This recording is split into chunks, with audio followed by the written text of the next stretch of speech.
Ever since man has existed, they have long searched for answers to questions like, why are we here? Who are we? Well, perhaps not that long ago, but long enough for many religions around the world to be created in order to answer them.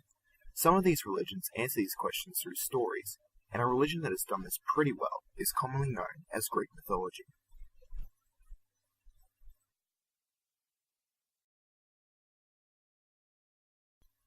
Greek mythology surrounded the worship of a heap of gods, the Olympians, who lived high in the clouds on Mount Olympus. There were gods for everything. You've got the Spartan sassy titan Prometheus, which means forethinker in Greek, and his dim-witted brother, Epimetheus, who is only capable of reflection. The beautiful Athena, god of wisdom, and the gruesome Hephaestus, god of the forge. And of course, the god of gods, Zeus. To understand how this religion answers questions, let's first look at a typical Gregorian story, like the creation of man. So the story goes that Zeus got pretty bored throwing his lightning bolt around, and decided he wanted some entertainment for the gods. So he commanded the two titans, Prometheus and Epimetheus, to go and make humans, and to give out gifts to the animals of the earth so they could be more unique. While Prometheus set about moulding man out of clay from the earth, and getting the lovely Athena to breathe life into his creation, he tasked his brother with the distribution of gifts, such as fur, wings, etc., to all the beings of Earth. Good old Epimetheus has an inability to plan things out, so when Prometheus brought his creation to Earth, Epimetheus had no gifts left to distribute to men. Unhappy with this, Prometheus flew to the sun and brought men the gift of fire, an asset previously reserved just for the gods. Depending on which version you read, Prometheus does some other things, then end up with humans pulling a fast one on Zeus. Zeus gets pretty mad, and so sets about planning his punishment for Prometheus and the humans, because, he doesn't really have anything better to do.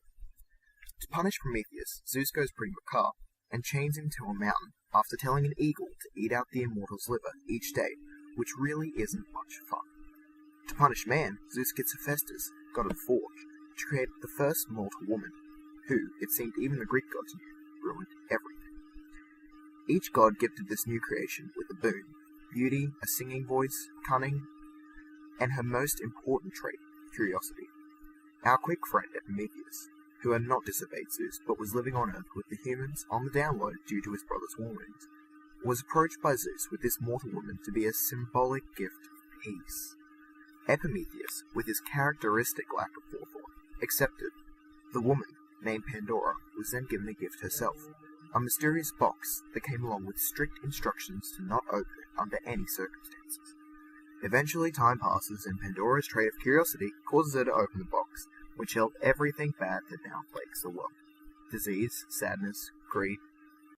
This pretty much sums up a typical story from Greek mythology, and it clearly shows how it stands out from all the other pagan stories.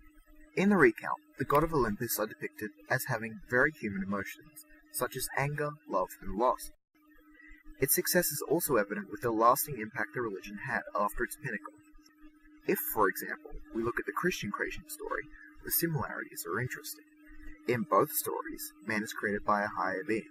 Man is created first and woman second, and in both, the woman is the source of an intrinsically evil event, which had a lasting impact on the society as a whole.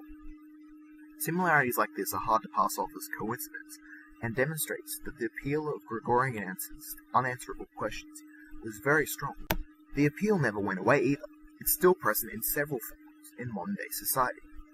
Groups like the Hellenic Reconstructionists, a neo-pagan group who believe in the traditional interpretation of Greek religion. Other, more popular interpretations of Greek mythology are also available. Many different forms of media, like games such as the game Ancient Mythology, sold over 1 million copies. The gods of Olympus have abandoned me. The extremely popular God of War series sold 21 million copies worldwide. From this, it's pretty obvious that Greek mythology has a lot going for it. The stories filled with violent action, love, and petty revenge have resulted in creating answers to unanswerable questions that are still attractive to contemporary society. Whether you believe it's real or not, you can't deny that events like throwing an ugly baby off Mount Olympus make interesting stories.